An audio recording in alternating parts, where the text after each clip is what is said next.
Big boss Malayalam season 6 ഒരാൾ പുറത്തേക്ക് എവിക്റ്റായി പോയപ്പോൾ സ്വീകരിക്കാൻ എയർപോർട്ടിൽ കാത്തു നിന്ന മാധ്യമങ്ങൾ, ഇത്രയേറെ മാധ്യമങ്ങൾ കാത്തു നിന്ന ഒരു വ്യക്തി എന്ന് പറയുന്നത് വേറെ ആരും കാണത്തില്ല, നമ്മുടെ ഗബ്രി മാത്രമായിരിക്കും കേട്ടോ.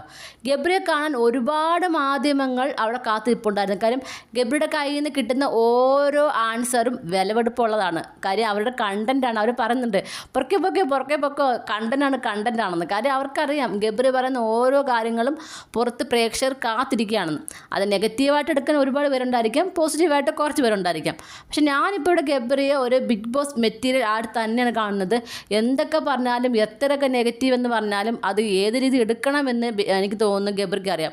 നമുക്കൊക്കെ എന്തെങ്കിലും ഒരു നെഗറ്റീവ് വന്നാൽ അപ്പോഴും നമ്മൾ തളർന്നു പോകും, നമുക്ക് താങ്ങാൻ പറ്റില്ല. പക്ഷേ ഗബ്രി അങ്ങനെയല്ല, തുരുതുര നെഗറ്റീവ് വന്നാലും എങ്ങനെയൊക്കെ അതിനെ അതിജീവിക്കാം എന്നുള്ള കഴിവ് ഗബ്രിക്കുണ്ട് കേട്ടോ. കാരണം ഇന്ന് തന്നെ മാധ്യമങ്ങൾ ചോദിച്ച എല്ലാ ക്വസ്റ്റ്യനും അതിൻ്റെതായ മറുപടി നമ്മുടെ ഗബ്രി കൊടുക്കുന്നുണ്ട് കേട്ടോ.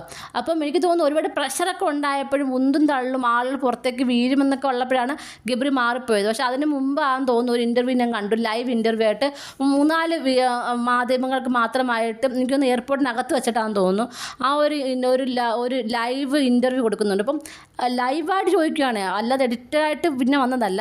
അപ്പോൾ അതിനകത്ത് സ്പോട്ടിൽ അവർ ചോദിക്കുന്നതിന് അപ്പോഴും തന്നെ നമ്മൾ ബിഗ് ബോസിൽ എങ്ങനെയാണോ കണ്ടത് അതുപോലെ തന്നെയാണ് ഗബ്രി മറുപടി കൊടുക്കുന്നത് കേട്ടോ.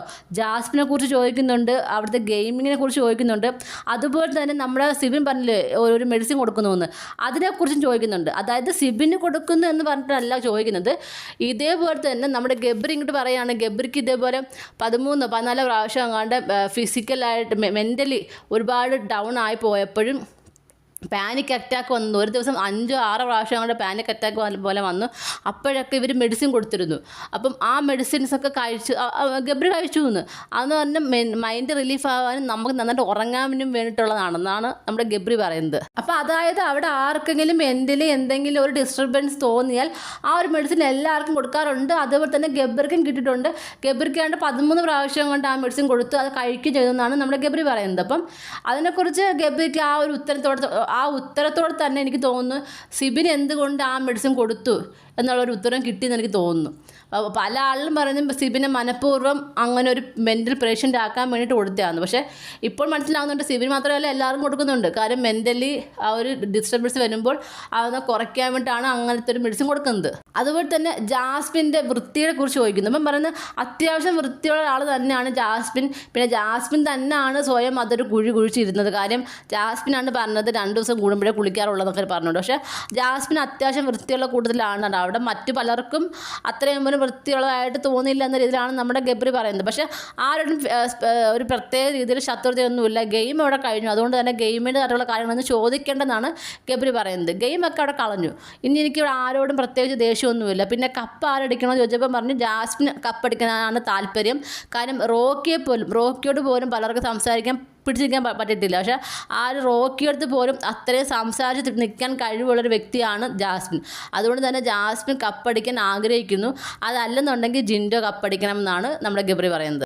അതുപോലെ തന്നെ അൻസിബയുമായിട്ടുള്ള ആ ഒരു ശത്രുതയെക്കുറിച്ച് ചോദിക്കുന്നു. അപ്പം പറഞ്ഞ് വളരെ ദേഷ്യമൊക്കെ ഉണ്ടായിരുന്നു. പക്ഷേ ലാസ്റ്റ് ആ സമയത്ത് നമ്മുടെ ഋഷിയും അൻസിബയെ സേവ് എടുത്തെന്ന് പറഞ്ഞ സമയത്ത് അൻസിബ ചെന്ന് നമ്മുടെ ഗബ്രി ഹഗ് ചെയ്യുന്നുണ്ട്, നമ്മളത് കാണുന്നുണ്ട്. അപ്പം ആ സമയത്ത് ചെവി പറഞ്ഞു എന്ന് ലവ് യു എന്ന് പറഞ്ഞു എന്ന് ചെവിയിൽ. അപ്പം അതോടെ ആ പ്രശ്നങ്ങളൊക്കെ അവിടെ തീർന്നു. ഗെയിമിലുണ്ടായ പ്രശ്നങ്ങളൊക്കെ ഞാൻ അവിടെ തീർത്തിട്ടാണ് വന്നത്, എനിക്ക് ആരോടും പ്രത്യേകിച്ച് ദേഷ്യമൊന്നുമില്ല എന്ന് പറയുന്നുള്ളൂ. ജിൻഡോ ഗബ്രി പോയപ്പോൾ കരഞ്ഞ ഭാഗമൊക്കെ ഉണ്ടല്ലോ, അപ്പോൾ അതൊക്കെ ചോദിക്കുന്നു. പറഞ്ഞാൽ എനിക്കും വിഷമമായി, എനിക്ക് ആരും പ്രത്യേക ദേഷ്യമൊന്നുമില്ല. ഗെയിമിൻ്റെ ഭാഗമായിട്ട് പലതും പറഞ്ഞിട്ടുണ്ട് അവിടെ വെച്ച്, അതൊക്കെ അവിടെ കളഞ്ഞു. ഗെയിമിൽ നിന്ന് പുറത്തിറങ്ങി ഞാൻ എല്ലാവരും എൻ്റെ ഫ്രണ്ടാണ്, സഹോദരങ്ങളാണ് എന്നാണ് നമ്മുടെ ഗബ്രി പറയുന്നത്. അതുപോലെ തന്നെ കൈ പിടിച്ചിരിക്കുന്നതിനെ കുറിച്ച് ചോദിക്കുന്നു. കൈ പിടിച്ചിരിക്കുന്നു, കിസ് വെക്കുന്ന കാര്യമൊക്കെ നമ്മൾ ജാസ്മിന് അതിനെക്കുറിച്ച് പറയുന്നുണ്ട്. ഒരു മടിയില്ലാതെ കൈ പിടിക്കുന്നത് തെറ്റാണോ, കിസ് ചെയ്യുന്നത് തെറ്റാണോ, നിങ്ങളുടെ ഫ്രണ്ട്സിനെ കിസ് ചെയ്തിട്ടില്ലേ എന്നൊക്കെ ചോദിക്കുന്നു. പിന്നെ അത് കിസ് ചെയ്തിട്ടുണ്ടായിരിക്കാം, പക്ഷെ അവർ ഓവറായിരുന്നു അല്ലേ, അതെനിക്ക് തോന്നുന്നു എപ്പിസോഡൊക്കെ കാണുമ്പോൾ അവർക്ക് മനസ്സിലാവും. എന്നിട്ട് പക്ഷേ പറയുന്നത് ഇങ്ങനെയാണ്, ശരിയായിരിക്കാം, ഞങ്ങൾ ആ ഷോയിൽ ഞങ്ങളെ മാത്രമേ കാണുന്നുള്ളൂ, സ്വപ്നം പോലും കാണുന്നത് അവിടെ ഉള്ളവർ തന്നെയാണ് കാണുന്നത്. അത് ഞാൻ മാത്രം പറഞ്ഞല്ല, മറ്റു പലരും പറഞ്ഞ് കേട്ടിട്ടുണ്ടാവുമല്ലോ എന്നാൽ പറയുന്ന കാര്യം. അതുകൊണ്ട് തന്നെ ഒരു ഡീപ്പിൽ ഒരു അട്രാക്ഷൻ അല്ലെങ്കിൽ ഒരു അഫെക്ഷൻ തോന്നിയിട്ടുണ്ടായിരിക്കാം എന്ന രീതിയിൽ ഗബ്രി പറയുന്നു. പിന്നെ ജാസ്മിനുമായിട്ട് പുറത്ത് വരുമ്പോൾ ബെസ്റ്റ് ഫ്രണ്ട് ആയിരിക്കും, ആ രീതിയിലാണ് പറയുന്നത്, ഞങ്ങൾ നല്ലൊരു ഫ്രണ്ട്ഷിപ്പ് ആയിരിക്കും എന്ന് പറയുന്നുണ്ട്. അങ്ങനെ ഒരുപാട് ക്വസ്റ്റ്യൻ ചോദിച്ചു കേട്ടോ. പക്ഷേ എയർപോർട്ടിൻ്റെ പുറത്ത് വെച്ച് ഭയങ്കര ഉന്തും തള്ളുമൊക്കെ ആയതുകൊണ്ട് പെട്ടെന്ന് അങ്ങ് പോയി. പക്ഷേ ഈ ഒരു ഇൻ്റർവ്യൂ എന്ന് പറഞ്ഞാൽ ഒരിടത്ത് ഇരുന്നുകൊണ്ട് വലിയ ഉന്തും തള്ളൊന്നും ഇല്ലാതെ സമാധാനപൂർണ്ണമായതുകൊണ്ട് തന്നെ നല്ല രീതിയിൽ പറയാനും പറ്റി, നമുക്ക് പ്രേക്ഷകർ കേൾക്കാനും പറ്റി. പക്ഷേ എനിക്ക് തോന്നുന്നില്ല ഗബ്രി അങ്ങനെ പ്രേക്ഷകരെ പേടിച്ച് മാറിയിരിക്കുന്ന ഒരാളായിട്ടൊന്നും എനിക്ക് തോന്നുന്നില്ല കേട്ടോ.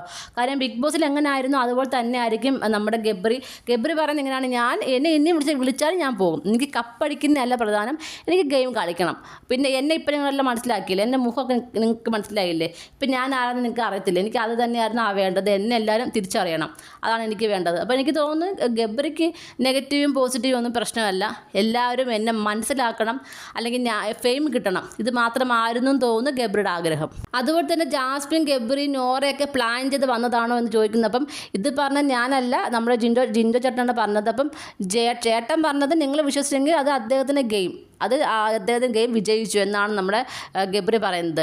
ഞാൻ ജാസ്മിനെ ഏഷ്യാനെറ്റിൻ്റെ ആ ഓഫീസിൽ വെച്ച് ജസ്റ്റ് ഒന്ന് കണ്ടു എന്ന് മാത്രമേ ഉള്ളൂ, അല്ലാതെ ഞങ്ങൾ തമ്മിൽ വേറെ പരിചയമൊന്നും ഉണ്ടായിട്ടില്ല എന്നാണ് നമ്മുടെ ഗബ്രി പറയുന്നത്. പിന്നെ നോറയെ ആ ഒരു പരസ്യത്തിന് അങ്ങോട്ട് കണ്ടു എന്നാണ് പറയുന്നത്.